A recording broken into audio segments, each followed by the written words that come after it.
এক লোক বিগত দিনে তার বাচ্চার ফিতরা কিসমিসের হিসেবে দিয়েছে, এবার 18 জনে দিতে চায়, সম্পর্কে তার আরেকজন সন্তান হয়েছে।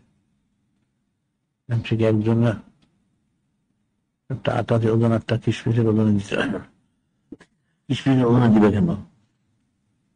সে কোন মাজাবের লোক? সে যে হানাফি মাজাবের, তাহলে আটা হিসেবে তাকে দিতে হবে, কিছু কিসমিস হিসাব।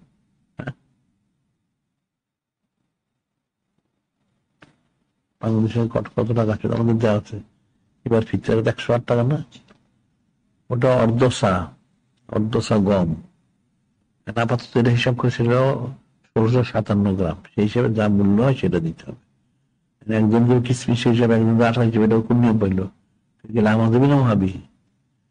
তো যদি তুমি আহলে সুন্নাতের জামাত হও আর হানাফি মাযহাব, তাহলে তোমাকে 18 হিসেবে দিতে হবে, অর্ধসা। আপনার সৃষ্টি করা খালি।